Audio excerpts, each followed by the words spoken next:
Welcome to the Transformation Institute's podcast. This podcast will break down what real change is and how we think is instrumental to that change. In a society that often looks sideways at individuals telling us how to think, we will reveal and expose a barrage of thought manipulations and mind programming being imposed upon us unaware daily. Each week, we'll explore the awareness, strategies, tools, and mindsets needed to recognize, survive, and thrive amidst change. We'll feature insightful interviews and conversations with knowledgeable individuals and share inspiring stories of average people who have navigated their journeys of transformation and sharing their hard-won wisdom and practical advice. Whether you're seeking a shift in career, relationships, or personal well-being, this podcast is your guide to unlocking your full potential and embracing the exciting possibilities that lie ahead. Join us as we embark on this transformative journey together. Here's our host, Omari, Jahi. Welcome everyone to the Transformation Institute podcast for a change. This is episode number 4, y'all. This is the 4th one we done put out there. We thank you all for being here. Good morning. Thank you for showing up. Make sure you post a comment if you want to comment on whatever subject matter we're talking about. And also go on our Facebook page, our Twitter, they call it X now. And you can go on our YouTube channel, and you can also see former episodes. We got, again, this is the 4th one, so you got 3 more you can look at for this one. All right, so we're going to get started. I'm going to introduce our co-host. First, put your hands together, virtual hands together for Miss Brenda Robinson. Hi. All right, Miss Robinson.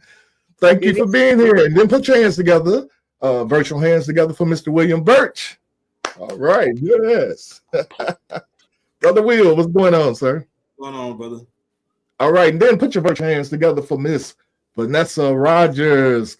Put your hands together for y'all. All right. Hey, Vanessa.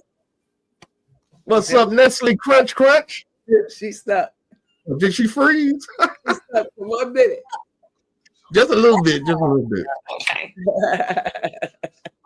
How's everybody doing, y'all? We going on pretty good? Pretty good. It's been a rough day, man. It's been a rough day, but I'm here. Yeah, I feel you. But hey, let's just jump in and get started, man. You know, the first topic for today, we're going to talk about corporal punishment. Corporal punishment, just for those who may not know, it's y'all hear that little whatever that is? I don't know what that is. I don't know. Okay. Well, everybody mute yourself until you get ready to talk. Okay. Hello? Yo, that's better. I don't know. But I can edit this part out, so don't worry about that. Corporal punishment, for those who may not know, is dealing with spanking, or as we say in the Black community, whooping your kids. You know, and it also deals with the public school system, because, you know, corporal punishment, when a lot of us was growing up, it was a part of the public school system. And so a lot of states now have taken that out of the schools, where you can't whoop the kids in school. I remember when I was little, they used to have a ruler and smack you on your hand if you didn't get it right or something like that, you know, and they call that corporal punishment. There was also a doctor. Y'all, I wonder if y'all remember this doctor. He had books out, Dr. Spock. Y'all remember him? Well, y'all on mute, so I know. But Dr. Spock had books out trying to teach us how to raise our children, more or less. And they were into this thing of not whooping your kids, saying that that's not right. You shouldn't do that. But white folks was kind of doing that, and that was before even Time Out was even in. So I just want to kind of get you guys kind of what you think, not how you feel, because emotions is one thing, but we want to deal with thoughts here. This is why this is a Transformation Institute. We thinking for a change. So what are your thoughts on corporal punishment? Oh, I want to play a video real quick. This is my guy, Bernie Mac. Y'all know Bernie Mac. He said this about the difference between white people and black folks dealing with punishing their kids. No, man. This shit, man, I was in Vegas. I got here this morning and I saw this white lady with a leash. White folks, y'all something else. No, y'all something fucking else, man. Y'all had a leash on a little kid just running like a motherfucker. Come here, Johnny, come here. Come here, pulling them, come here. I'm not pulling shit for no 2 or 3 year old. I don't negotiate with terrorists. I get that motherfucker a look, and you better freeze like a motherfucker.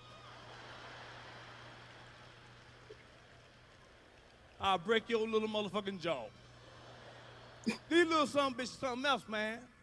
These little kids tell you what to do. See, now we some punk-ass parents. Parents today, we pussies. Because we weak. We want to be friends. Motherfucker kid tell you, I ain't gonna eat that. What type of shit is that? Motherfucker don't eat. I hope you get dizzy like a motherfucker.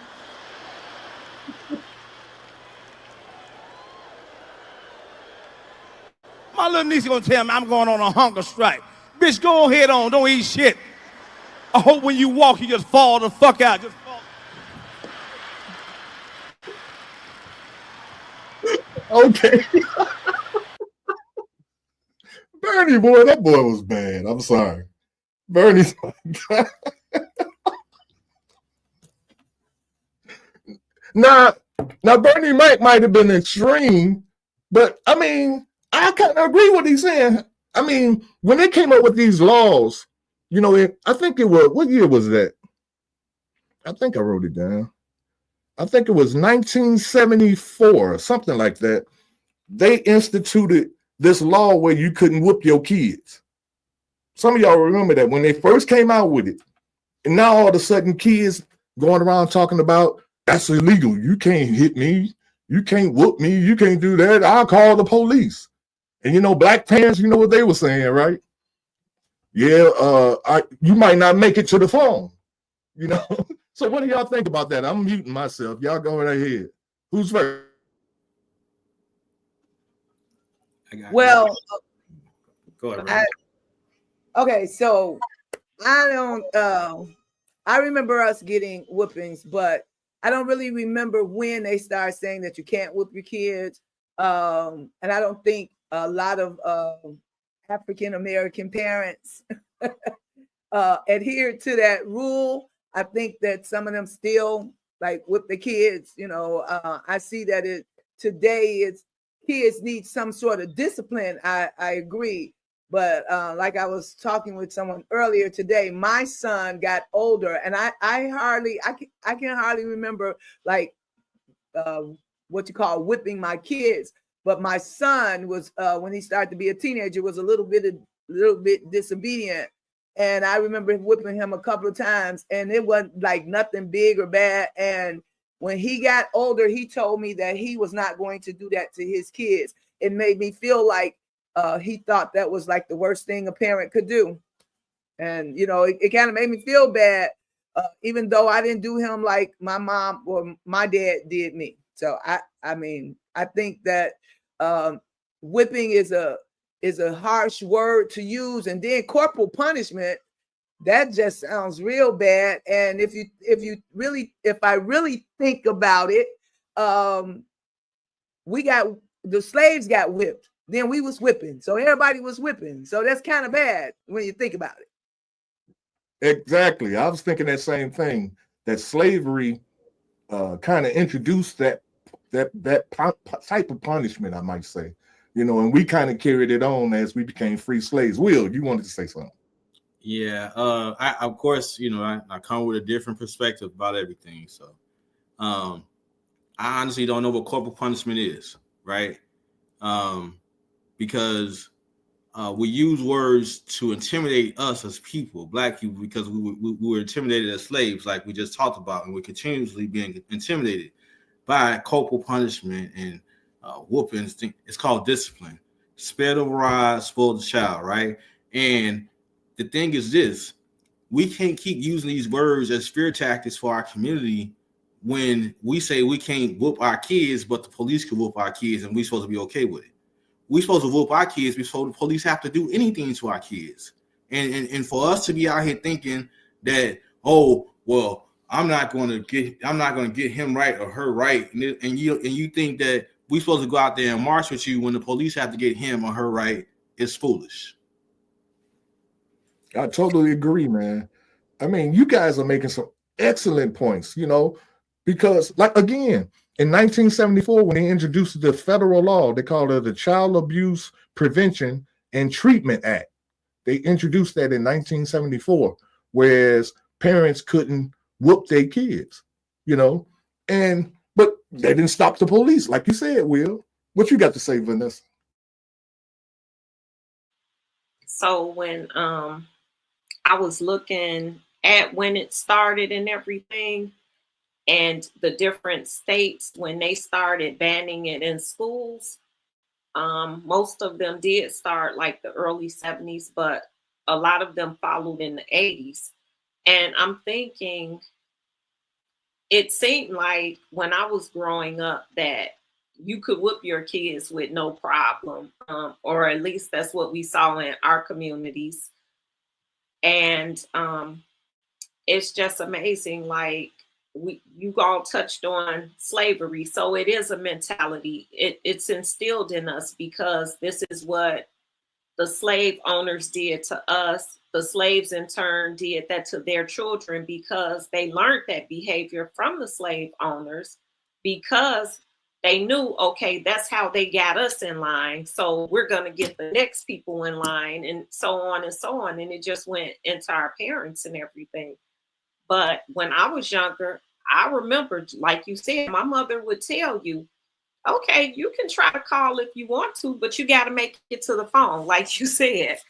And I never wanted to be on the other end of my mother's wrath because I have a sister and brother that's like 7 and 8 years older than me. So I knew what she could do, so I was the baby. I didn't want what they got because when I say, and Lord forbid if she was still here with us, she would be mad at me for saying this, but she was the old school parent where if there's a belt here, I'm whooping you with a belt. If it's an extension cord, you get an extension cord. So, all of that. And I won't lie, she swung the extension cord at me once because I was trying to be grown. And I guess I was a little older than the regular belt. So she was like, I got something for you. And she had something for me. And yeah. And I kind of never did that with my child. But my child knew, just like I knew if my mom raised her voice or did a certain tone, I was backing down. A lot of kids don't know different levels. If you talk to them in a low voice or you yell, they react the same because they don't know the different levels because they've been growing up in a environment where they know you're not supposed to be whooping me and you could get in trouble for whooping me. So I'll call the people if I have to, but I don't think that we should let other people raise our children and tell us what we can and can't do. I am not against or for corporal punishment. However, I think you have to deal with your children accordingly. Now, there's always a fine line between abuse and just discipline. And I think that's why it's always such an uproar because people don't know how to draw the line. Well, I agree with that as well, but still, I always keep coming back to this thing. There has to be a formula to discipline. Right, because where do you actually draw the line? Right?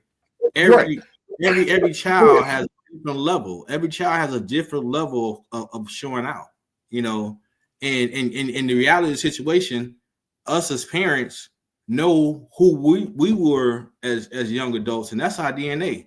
So, you know, like with my daughter, I looked at my daughter as me on steroids. And as she grew up, I realized I was right. She is me on steroids. So we know what we're dealing with, and we know what we can give and what we don't have to give to our kids. We just ain't giving it to them. Yeah. I mean, because if you really look at it, this thing that we were raised up on, spare the rod, spoil the child. You know, we hear it a lot, but what does it really mean?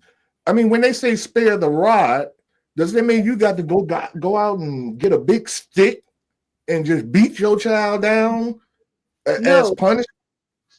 No, I don't agree so either. I thought spare the rod was saying if you don't get them, if you don't pop them, whatever however you do it. Whoop them, whoop their ass. That's what it's basically saying. Everybody don't whip. You know what I'm saying? What you call whipping. Everybody don't whip. I guess whip is a word we use, but like Vanessa said, some people beat their kids. Some people, it was terrible. Wouldn't you rather have your children fear you versus fearing the police? Yeah. We're supposed to instill fear in our kids at home, not for them to be fearful when they go outside our home. Well, I don't really like the word fear. I prefer respect. Well, I mean, respect, okay, but you know what I'm saying. I don't mean like, we're intimidating the kids. What I'm saying is, if they acting right with you, I was always taught this. If your kid acting right with you while you out in the grocery store at home, then 9 times out of 10 they're gonna do the same thing when they're not with you. Exactly, yes, that is true. And see, and I did this with my son when my son was growing up, and he got out of line. There are some parents that will use their fists, and beat the child down and this, that, and another. What I did, I didn't use a belt. I used my hand. I don't know if that made a difference, but it's something about, like, it's maybe it's a slave mentality or something like that. When you whipping somebody with a strap or a whip or a belt or something to that effect, it kind of, I think it activates something in our DNA that carried over from slavery that we carry with us, and we pass that stuff down. So I said, I'm not going to whoop my son with a belt. I'm going to use my hand. And so I would whoop his naked butt with my hand, and it had the same effect.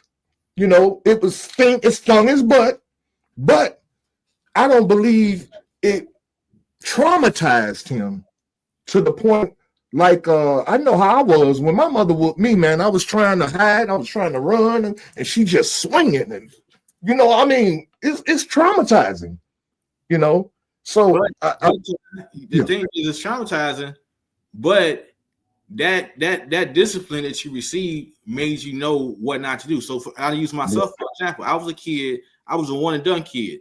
If I got caught doing something and I got disciplined for it, you can guarantee I'll never get caught doing it again. Yes, sir. One and done. I learned my lesson after that one experience. All right, well, we're going to move on to something else about our children. When our children considered grown, the government says 18. They can do everything just about at 18. They even talk about what they call that? Being emancipated.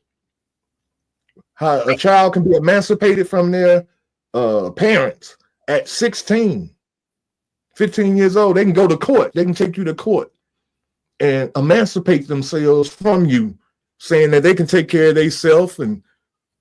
But what I'm hearing is that they have to have a full-time job. They have to be able to have their own place and be able to take care of themselves.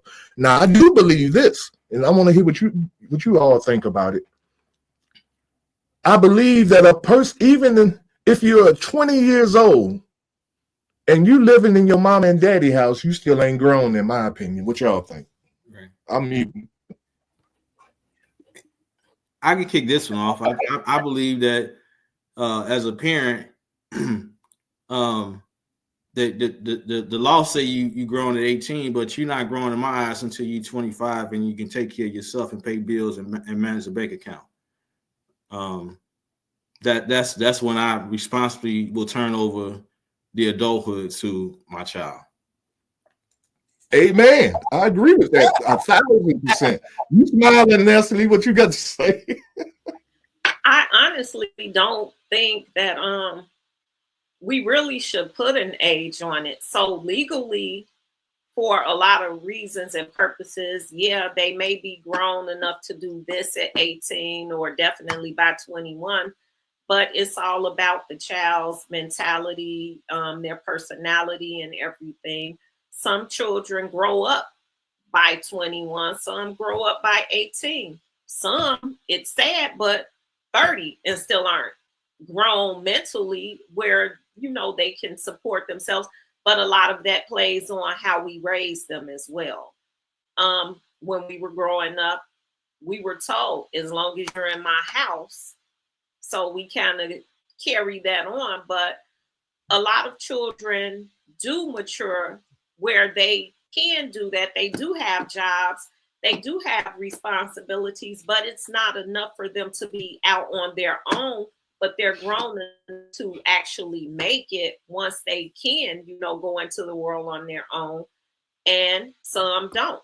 So it's about how you teach them and how they want to proceed in life to kind of, you know, put your bearings on, okay, sometimes you have to push them out and make them stand up on their own. And I guess at that point, they have to be grown enough to do it on their own, but I don't think it's an age to it. Well, I mean, but the government, they put an age on it. And I guess what my question would probably be, is that what you're saying is that's not a good thing. The fact that they put an age on it, it would tell an immature 18-year-old young male or young female that they don't have to listen to their parents anymore because you're grown. And based on what I'm hearing, Will, and what you've already said, we're going to hear Brenda in a minute, is that that's not necessarily true. Just because you old and funky don't mean you grown. I know a lot of 60, 50-year-olds that act just like kids. Their mentality is just like children. You know, you gave him more than me. His cup got more in it than my cup. I'm like, you a grown ass nigga. What's wrong with you? How in the hell you on here talking about somebody gave them a cup fuller than yours? You 50 years old, man, sagging, you know, I mean, all kind of things. Let Brenda say something, and then we're going to come back to you, Will. You got you. Well, what I'm going to say is I kind of agree with Vanessa. And like we said in the whipping process, when they said that we can't whip our kids, we still whipped our kids. When they tell you that they 18 and grown, you can tell me all you want to tell me. In my house, you can't tell me my kid is 18 and grown. You can't tell me that in my house. I moved out of my parents' house when I was 19 years old. I had a job, but I also had kids. And I wasn't ready to move. I didn't want to. My mom and dad were breaking up, and my mom was moving away, and we were leaving the apartment, and I didn't want to go. But I was a different kind of kid than these kids are today. These kids think that they can be 18 and grown. But I had a daughter that went away to college, and she had been gone for 2 years, and she came home one winter, and at around midnight, she got up to go out the house, and I was sitting at the dining room table, and I looked at her and I said, "Where you going?" You know, it was a little after midnight. I said, "Where you going?" She said, "Ma, I've been out on my own for 2 years." When I let her neck go, I didn't even realize I had grabbed her and pushed her up like that, you know, that quick, because it was like, I don't care where you've been for 2 years.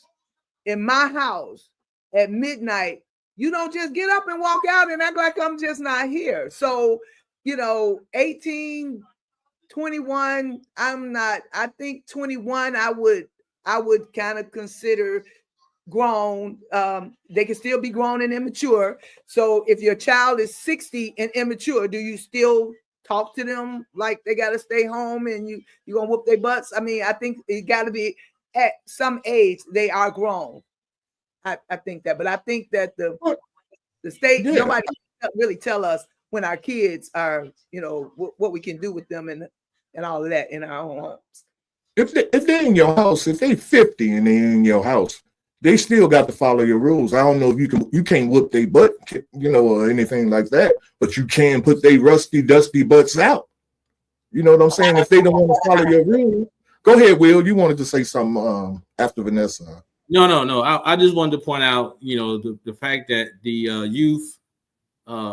youth brain does not fully develop until the age of 25, and that was the basis of me, giving my statement in the beginning that 25 will be my level to let go, to begin to let go at least, because if I don't agree with a lot of things that the government is doing, like you got young people out here able to.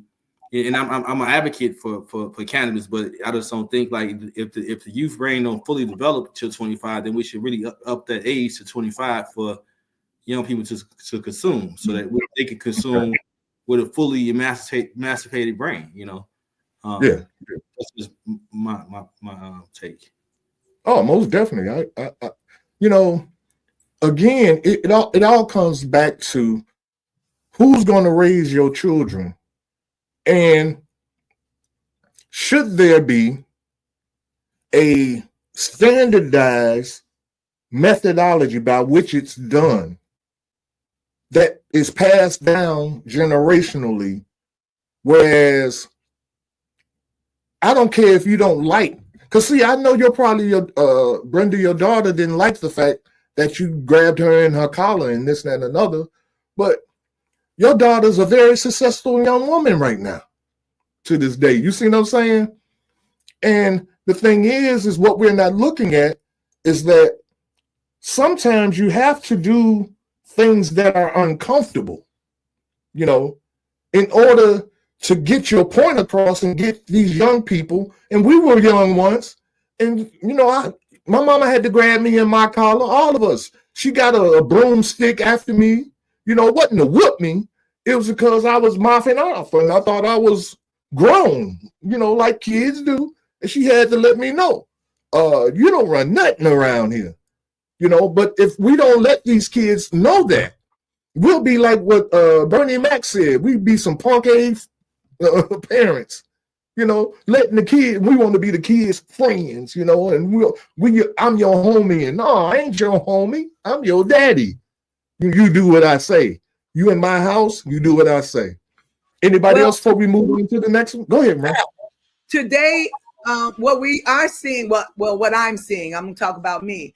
I'm seeing a lot of parents, young parents, their children are kind of dictating what goes on in the house. I mean, these kids are dressed to the nines with clothes and stuff that they can't afford and their mom and them can't afford. Their proms and birthday parties are like weddings and anniversary parties now.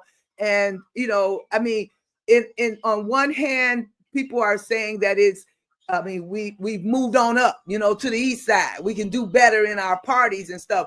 But actually, what I see is we had better parties and more fun when we had, remember, parties only used to have hot dogs and potato chips and hot dogs and potato chips, Kool-Aid and chicken, right? Kool-Aid, and Kool-Aid. Now you got to have props. You got to have props for this, and we're so. If you're doing that with kids at 9, 10, 11, their 13th birthday, their 16th birthday, these kids already think they're grown before 18.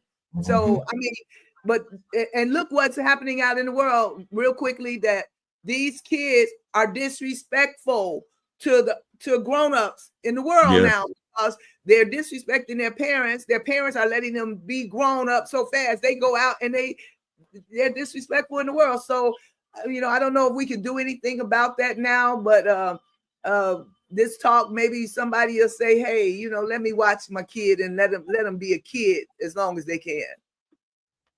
Well, I think what we want to do here, we want to help young people to understand that what your parents did to you was not because they hate you. And I think this is what needs to be understood. It ain't that your parents hate you. It's that they want to keep you, how can I say it? They want to keep you from going wild. Because I know when I left my mama's house, I went buck wild. I mean, night clubbing, getting high, smoking weed, sherm stick, tie stick, old English 800, bat out of hell, 151 rum. And I don't know, I've told y'all this, but I was so drunk one night and so high that I woke up the next day in my friend's backyard and I was sitting in a baby buggy. It was pouring down raining. I'm sitting in a baby buggy holding a basketball. And my friends left me there. They left me there all night. I'm drunk, tore up, right? Thanks for sharing that. Huh? Thanks for sharing that with the world. I'm just saying. You don't think these kids go out here and get buck wild after they get away from us? We got to keep them in some kind of confinement as long as we possibly can, because once they get out, they go crazy, and hopefully we put enough sense in them before they get out, so when they do go crazy, they don't go crazy too long. You know what I mean?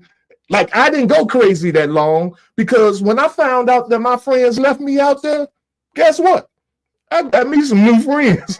I'm like, how you niggas gonna leave me out here? Anything could have happened to me, but these kids don't think like that, so anybody else got something to say? You're gonna move on to the next one. I think kind of what Brenda was touching on about like how extravagant the kids' parties are nowadays. They may not know how to react that way when they get older and leave the home, because I hate to say it, a lot of them experience that already. Because of the way that a lot of people are raising their children nowadays, the children don't have all the discipline that we had, and they lack boundaries. They have this sense of entitlement. I'm shocked no one has said entitlement before now, because we always talk about their sense of entitlement. And if you're giving a 5-year-old this big grand party that we got at 21, 30, what are they going to look forward to? What? Yep. Nothing is ever going to be good enough, and they're always going to be looking for someone to give them something bigger than they already have. And we had to get out and get it ourselves. We celebrated those big moments ourselves, but they have this entitlement where they think, oh, somebody's going to do this for me. Proms, like Brenda said, are like weddings. Weddings, yes. Sometimes you see they're paying just as much for prom as they do weddings. Now, I'm going to say this. I wish that they would put a lot of that effort and time and money into education as they did, but that's a whole different story. But it's our fault. Whatever is going on with these children nowadays is our fault. And not all of our faults, because some of us raise our children, some don't. And that's always going to be a thing. But another factor that we haven't talked about in discipline children nowadays, remember when we were growing up, if your auntie saw you do something, your uncle, the neighbor, they were going to get in your butt. Once they told your mama, she was going to get in your butt. if you had a daddy at home, he was gonna get in your butt too. Because one thing parents didn't like was for you to make them look stupid. And this is what they always said: don't act like you don't have any home training, because if you make them look bad, you are going to pay. I know with my mama, Jeanette did not play. And if you did anything that was gonna make her look bad, she was gonna beat that. And that's that. You are so right, Vanessa. I mean, but as you said, these kids are so entitled, but we did that to them. We did that to them. So the only thing we could do is put this out here. Hopefully the internet survives another 30 years and some kid or some young adult, I'll put it 21, 22 years old or whatever, checks this out and comes to the realization that maybe I should adhere to some of these formulas or some of these traditions. Maybe that's even the better word. Some of these family traditions. You want to chime in, Will? Yeah, just real fast. It just as a question to everybody. Is it a possibility that the reason that we're raising generations now of softer adults or young adults is because we didn't instill and put into effect discipline by way of whoopings, and therefore is that the reason that we have such a soft and entitled generation because of that? Absolutely. Yes, I would say absolutely. I believe so. I won't say just not that the whoopings, but the discipline period, not even boundaries, nothing. Stop, just not instilling anything. But I mean, I do agree that whippings were that was needed. But did you get a whooping every time you did something? No. I mean, sometimes you got a warning and you stop. Sometimes, like Vanessa said, the way your mama said something, you knew not to do another thing. You know what I'm saying? So yeah, we're not seeing a lot of that. And then the parents are younger, the grandparents are younger, because now I see a lot of kids looking to their grandmother for birthday, Christmas, everything, gifts, right? I grew up, and let me tell you, neither one of my grandmoms from my dad or my mom's side, I never remember them buying me gifts. They were from Mississippi, old school, and if they gave me anything, it was some damn corn from the corn field, or some candy, or some kind of damn, you know, they gave you corn. Really? That's like, I remind me of Charlie Brown. I got a rock. No, but you know what? You said something, Brenda, and no, it didn't always warrant a whooping, but now they don't even want you talking to their children. So it's a difference, not just a physical thing, but they don't want you to say anything to their children. Mm-hmm. Like I said, other people could say things to us. And just like your mama would get on you if somebody had to whoop you, they would get on you if somebody had to say something to you. Or if somebody just told them, well, I heard Vanessa and she was out there. She was, you know, her mouth was like, ooh, and she was saying some things. I could get in trouble for that. Right. And even if it wasn't physical, I was going to get checked. That person was going to check me and my mother was going to check me. Nowadays, people don't say nothing to my child. And my mother used to tell people, if your child is at my house and you don't want me to say anything to them or do anything to them, you better keep them at home.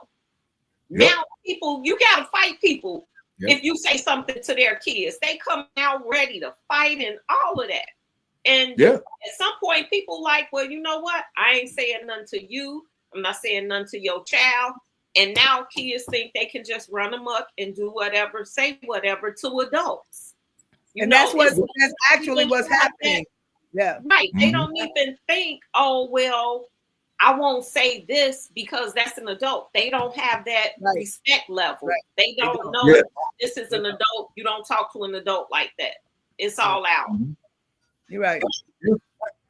Well, guys, we got our last topic for this morning, and that's dealing with racism.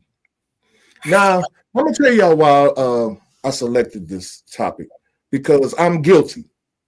I'm gonna say that first. I'm guilty. I'm guilty of feeling a certain way when I began to see all these Hispanics moving in my neighborhood, buying up houses and things of that nature. I started feeling a certain way, you know, and it made me think because I'm always looking at things as if, I'm looking for the cycle, the vicious cycle that everything keeps, they say everything goes in circles. Here we go round in circles, here we go round and round. I'm always looking for the cycle. And so I'm seeing that something, I think Vanessa said it earlier, how slave master used to whoop the slaves, and now the slaves started whooping their kids, and then those kids whoop their kids, and so the whippings, we begin to mimic and imitate the slave master. And so, like the white man, he had a problem when we started moving in his neighborhood in the 50s and 60s and things of that nature. So I put this question out there because I just want to know is it just me, or do we feel a certain way seeing Hispanics seeming to flood into our community? And then you could add in the immigrants, I don't know if they're Hispanics or not. I think they're a whole nother nationality, but I'm just saying, all these people coming into our community, and I'm feeling a certain way. And then when I hear Trump saying something about it, I'd be like, Trump on point, as far as America first. I'm an American, So what do you all think about that? As far as, are we guilty? I'm speaking of Black people. Are we guilty of treating Hispanics like white people treated us when we got our? I think Will should go first. I think Will should go first. Will? Okay, go ahead, Will. Absolutely, we're guilty. But we're guilty of treating them the way they treat us. If you look at the Hispanic economy, they have a closed economy. They shop with themselves. They shop at their grocery store. They shop at their restaurant. They shop at their movie theaters. They shop at their clothing stores. They don't take any time to come and shop in the African American communities.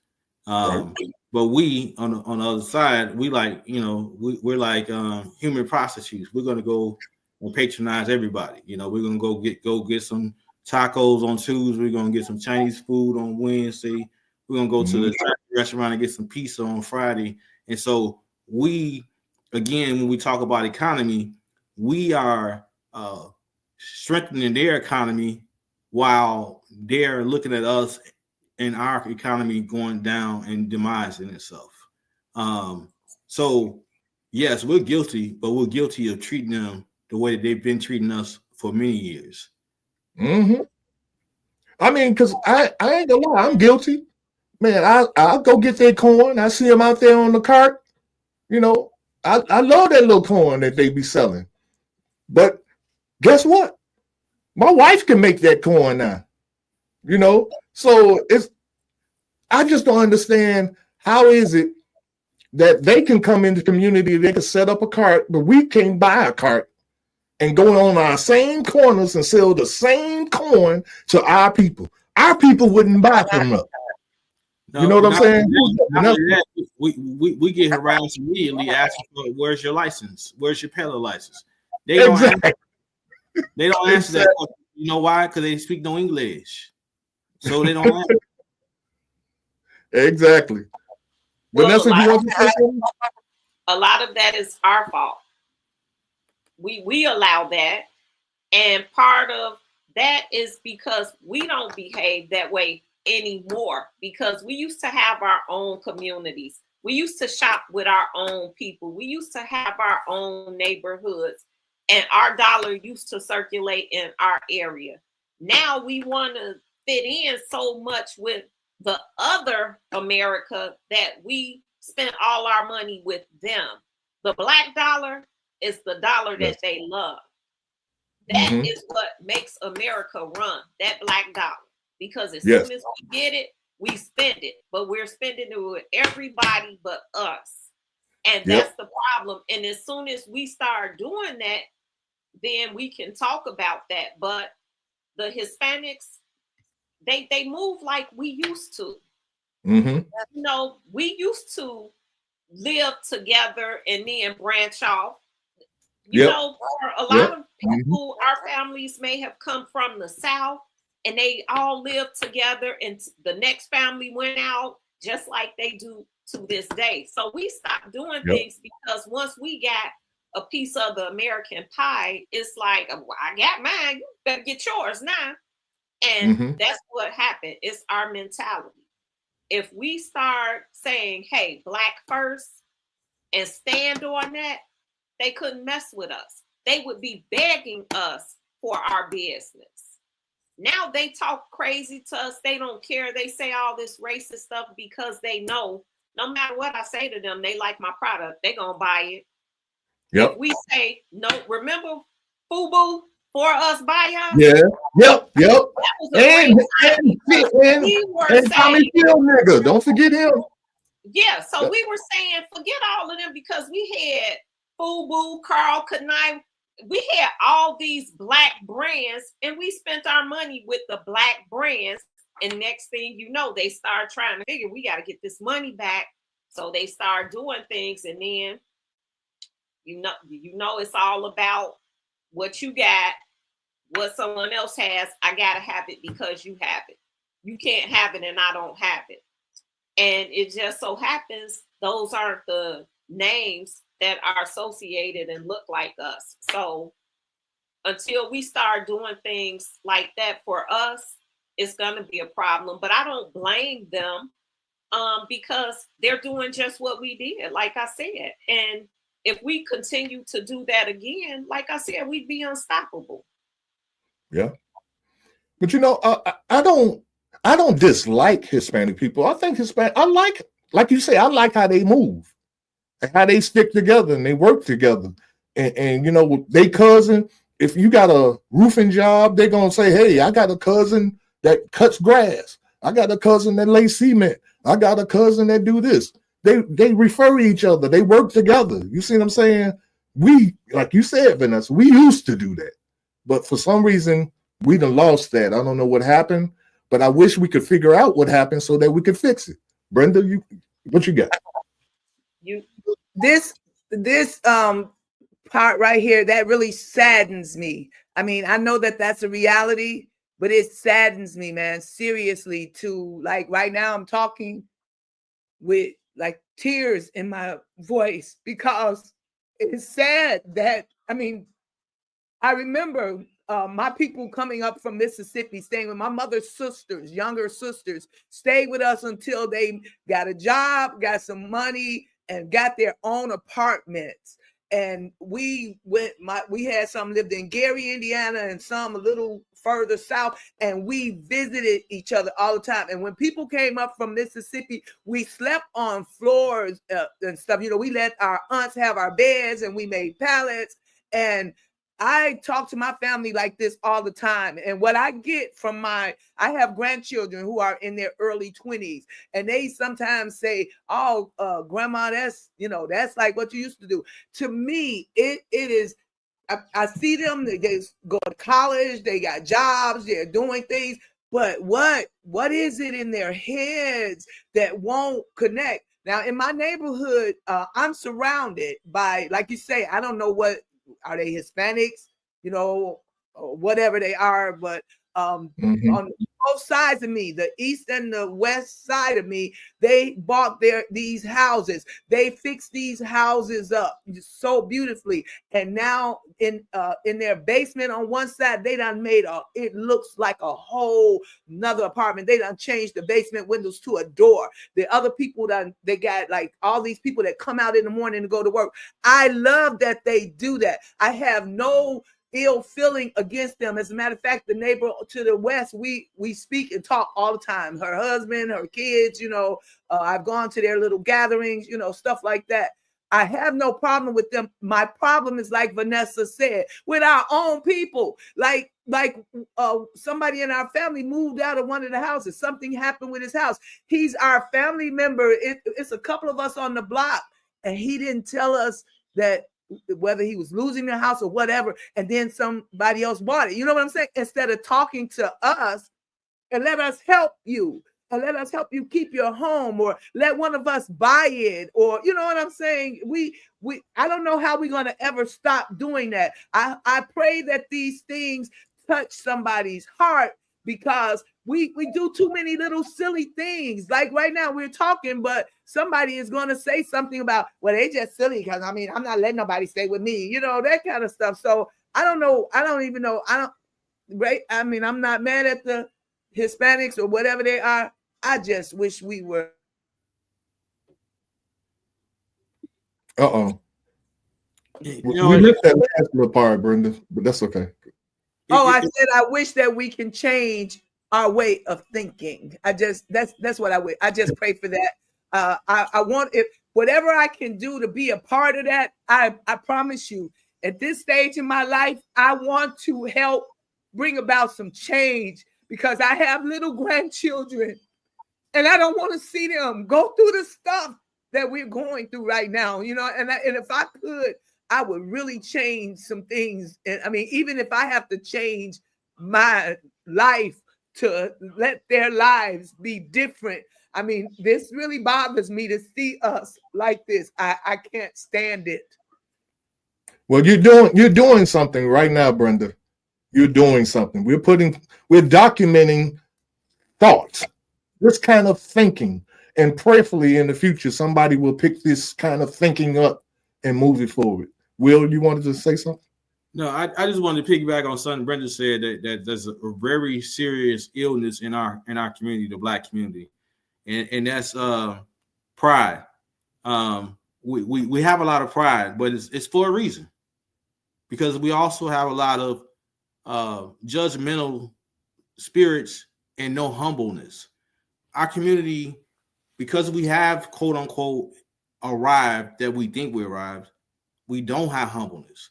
And because some people are not on the level of other people, and they may need help, like Brenda said, but that's my cousin, why he ain't let me know? But who wants to be talked about? Who wants to be the topic of anybody's conversation? Who wants to be judged when you're having a hard time? Because in life, we all know that God can have you up one day and then the next day you be down. Life is an up and down situation. It's about how you survive and come out of those situations that make character. You know what I'm saying? So that's part of the challenge with what Wendy was saying. I agree with her. We should be able to reach out to family, but is family really humble and not judgmental? You're so right, man. I mean, family will talk about you like a dog, you know, and this supposed to be your people, you know, and this old adage of kick a man when he down or kicking a woman when they down, you know, we seem like we enjoy that, you know, get that nigga, he down, you know what I'm saying? Instead of reaching out and giving the brother a helping hand or sister a helping hand to help them up, you know, I think there has to be, to your point, Brenda, we have to be visibly seen doing what we're talking about. You know what I'm saying? People have to see us doing that and not just talking, because people talk all the time. So they got to see us helping our families. And that comes from like what Will's saying. You have to be humble, because the same people that'll cuss you out, it's the same nigga and niggerette that's going to need help. You see what I'm saying? And so, but if we wear our emotions on our sleeves and everything, it's like, I ain't helping that so and so. So she called me a beat. He did that, you know. That's how our community is right now. We got to get past that, and we have to see, like Will said, the sickness in our people and understand that this ain't really them. This is not them. This is a sickness that we're seeing, and we have to see past that and do what you're saying, Brenda, and help our people.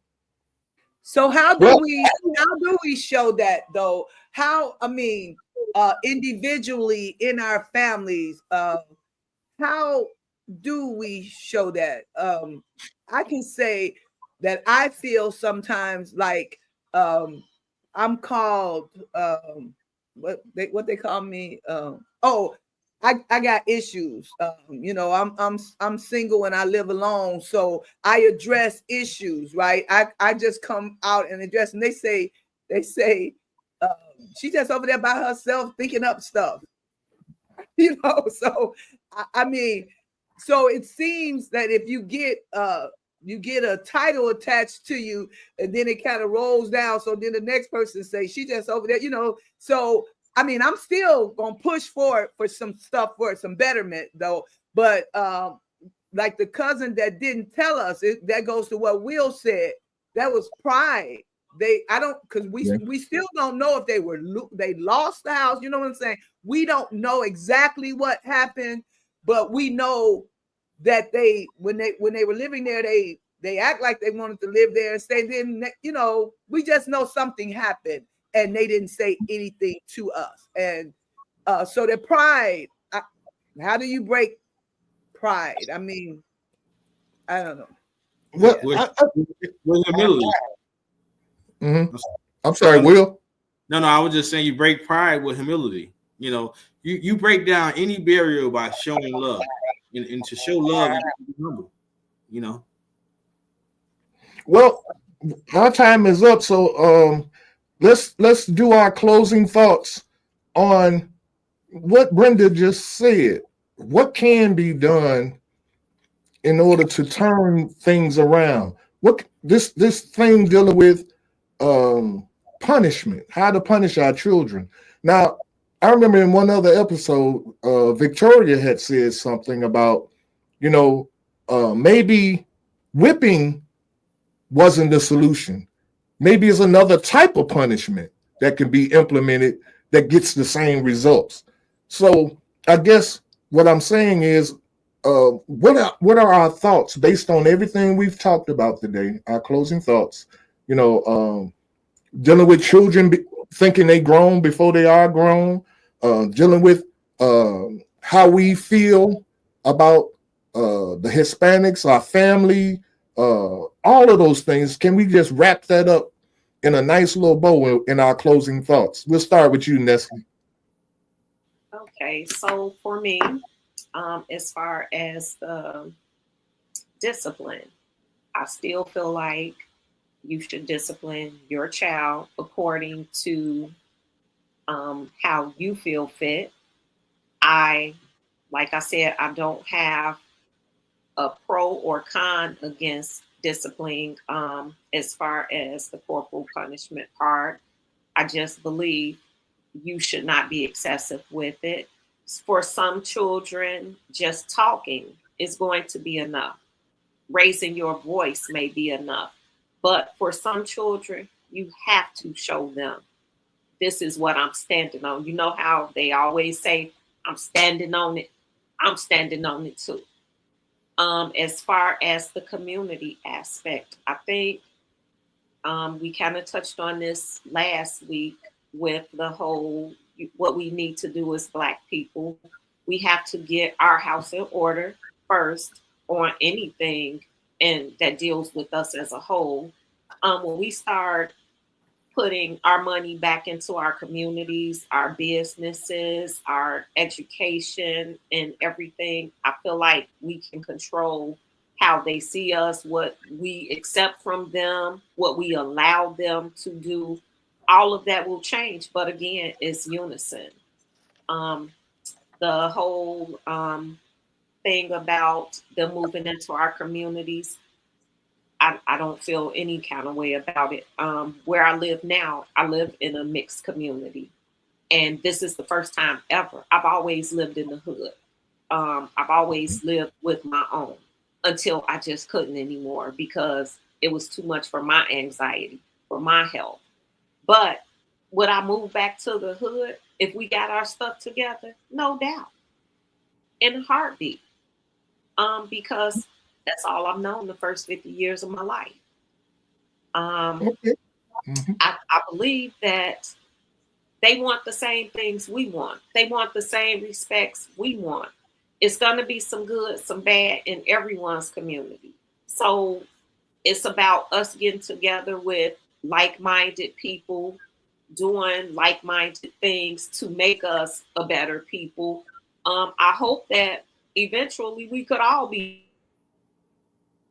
I don't know with the history of the U.S. if that'll ever be possible, because I've always lived in a time where it was segregated. Now, I don't know if it's just because, like I said, I grew up in Chicago, so I grew up in a segregated time, segregated area, even though it wasn't like the South segregation, but Chicago taught me that we're Black, we live here. You're Irish, you live here. You're Italian, you live here. You're Polish, you live here.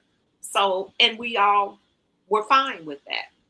For some people, they want different boundaries and they want to break boundaries. I don't care. Just be respectful and don't hurt me. I won't hurt you. Okay, beautiful.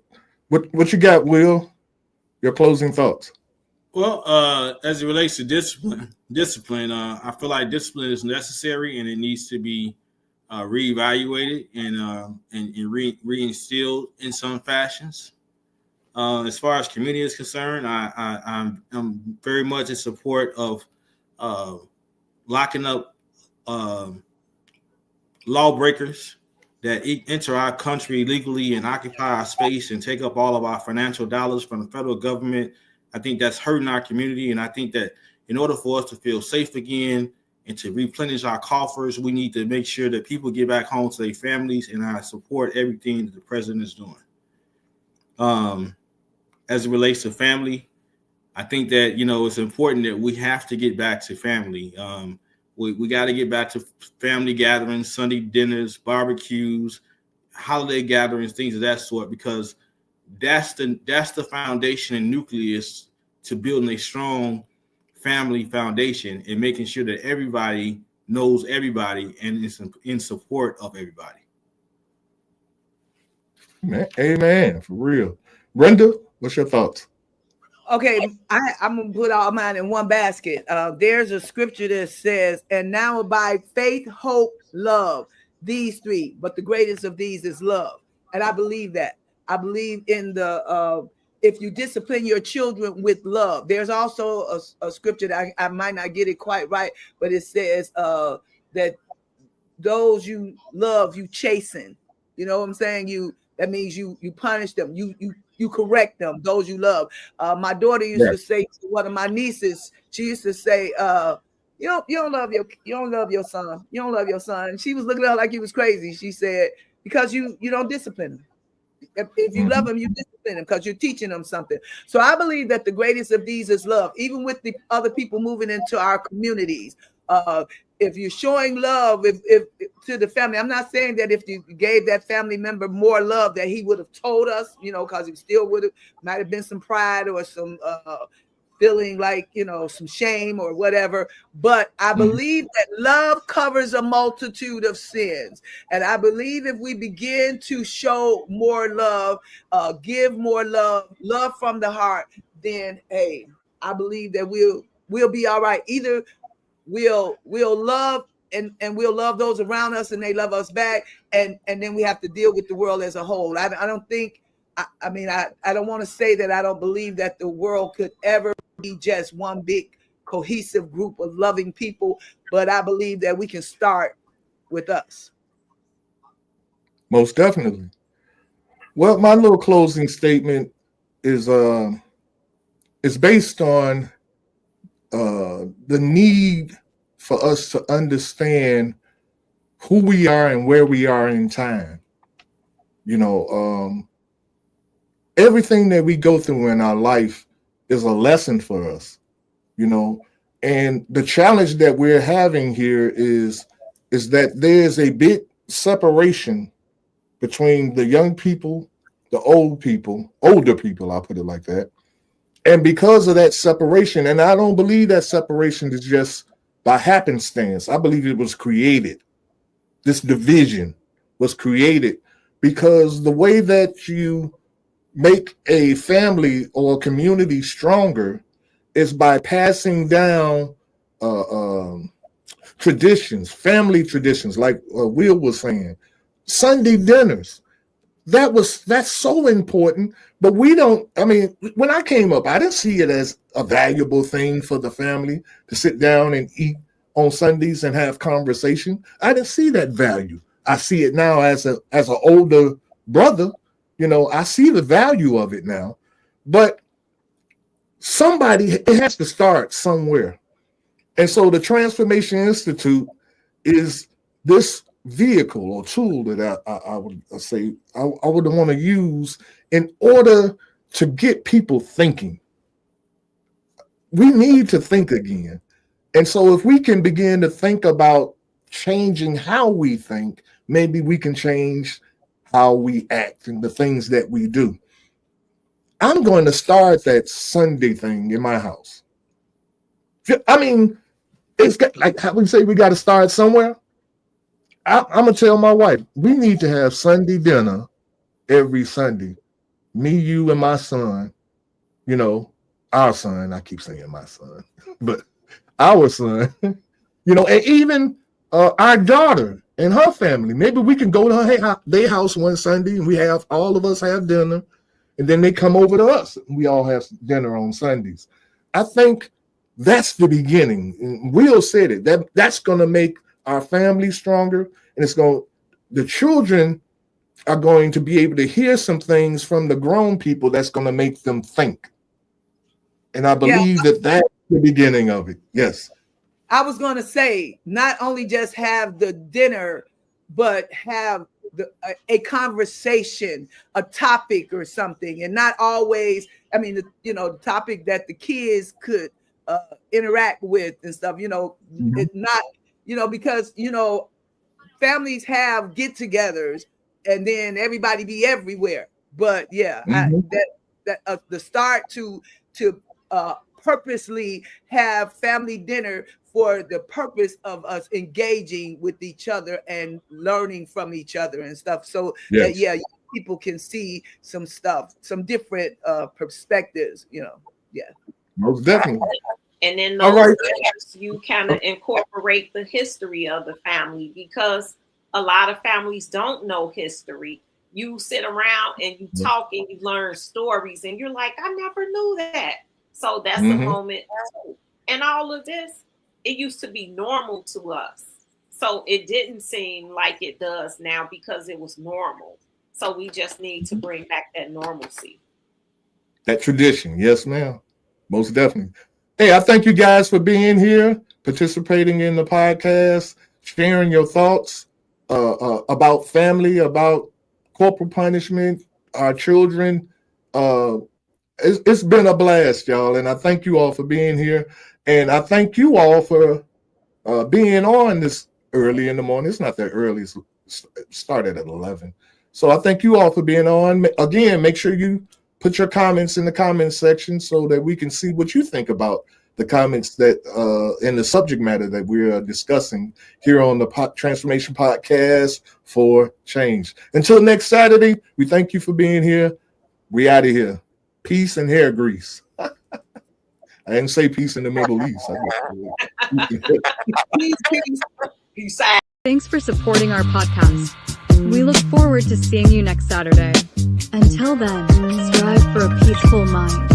Your activity will reflect that peace.